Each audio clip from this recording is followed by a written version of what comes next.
the issue of how funds are processed in the National Assembly has been on the front burners of national discourse for quite a long time. And I think it is time for us to throw this challenge to our citizens without hiding anything. Not that they think National Assembly is hiding anything, no. You see, the reason why they keep harping or hitting at this soft spot, it is because those doing this know very well that institutions such as this institution of the National Assembly will be ineffective if they are subjected to public scorn. So therefore, they call us by names that we have not given ourselves. Or these thieves. These humongous allowances that they take home, and so on and so forth. You see, I was in the function of the National Assembly. Maybe one or two of us here can testify in one of our neighboring states here. Your Excellency, I will say something, but don't say I'm challenging the governors. The governor of Kaduna is seated here. So we were closing a management retreat. And then our host, who was the governor of the state, got up and to our faces was saying to us that we are thieves. And as a matter of fact, he was chastising the management for helping to cover up for us and then trying to protect us. So as that fora, as I would always do, I calmly listened to him. Thankfully, as speaker then, I had the last word. So when I got up to speak, I said, Your Excellency, you are an elder brother. I regard you as an elder brother in all respect. And we are all intellectuals here. You are even a senior intellectual. I am the junior intellectual. But as intellectuals, we don't join issues. So I'm not joining issues with you. But I will expand the issue you have raised. I said, for instance, now that you are campaigning for openness regarding finances of the National Assembly, would you lead this campaign among your colleague governors to publish monthly how much they take as security votes and how they spend it? And I said, again, expand this to issues of local government funds, the joint account the governors run. Publish it monthly. How much accrue to the account? And how it is spent. And I tell you, I have taken the challenge before you. I will return to National Assembly. You are saying that our budgets are opaque. I will ensure that the National Assembly budget is released. And for the very first time, I got back to Abuja, called the clerk to the National Assembly. I said, release the breakdown of the National Assembly budget. It was then people beginning to see our bodies drawing from the budget of the National Assembly. Okay, this is for Senate, this is for House, this is for management, this is for National Assembly Service Commission, this is for Public Complaints Commission, this is for this, for this, for this. And they had forgotten that we have mammoths of aids that draw from this money that accrues to National Assembly. So what he did, since he's a very clever person, what he did was to publish his own salary. I now called the clerk. I said, okay, go and publish what the speaker earns as well. I don't know whether they have increased it, Mr. Speaker. But when I was there, my salary was not up to 400,000 naira a month. So a young man in my constituency said, what is this thing about number 4 in Nigeria? You mean this is your salary? I can even hire you to work for me.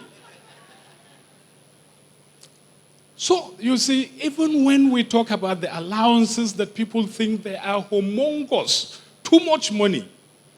Mr. Speaker, forgive me, the House will forgive me. Let me say this, and I'm saying it because it is the truth. My allowances, everything as a speaker then, was 25 million naira. I don't know if Alhaji Atiku is here. He was my accountant. I asked him, open an account for this money because I know that this money is not mine. Expectation from the constituents, expectation even from the members that think, oh, you are first among equals, so you should have more than the equal. And honestly speaking, there was never a time I took 1 naira out of that account home. So it is not a take home. You can never take it home, no matter how stingy you are. As a matter of fact, there was never a time that money lasted 3 days. Never. I'm saying this also that even honorable members who are here should let the deputy speaker and the speaker breathe. I'm saying it from the bottom of my heart. Atiku is here. He can swear to anything and say whether that money even lasted up to 3 days. One day he came to me to say that, Speaker, you cannot continue like this. In accounting, we call this balance sheet insolvency. We are insolvent. I say, what is the cure to insolvency? It's money. I say, okay, if we don't have, once I give you approval, borrow. When the money comes next time, make sure that you fill whatever hole you have dug onto. So whatever a member gets, citizens must know this. No matter how stingy that member is, because of expectations from our citizens, it is very difficult for that money to last for a month in the hands of that member. I'm sorry I'm taking your time. There was even a time I called one of my constituents that was complaining bitterly. I said, okay, this is the money I have. This is the file. One of my aides had the file of request from constituents. I said, okay, go and allocate the money. He sat down and said, wow, we didn't know that this thing is like this. And these monies are nothing. 50,000, 150, 250,000, maybe is the maximum a member is giving out. But because there are so many out there in dire needs, there are flurry of these requests that consumes everything. So please, I want to say this. We all know that democracy is expensive. There's no country that is not complaining about the cost of running a democracy. None. So we have come to a point where if we think that this democracy is too expensive, maybe it may be necessary for us to call on our ingenious political scientists to sit down and craft an alternative for us that is cheap. Of course, the Chinese know this one better. They say that cheap things no good, good things no cheap. The Igbo people have helped us to domesticate this. They say that better soup, na money killer. So, but if there's anything, any system of government that they know will be cheaper than this, please, they should bring it so that we can look into it. But please, honorable colleagues, we should never allow anyone to bully us, to surrender this hard-won democracy. Never.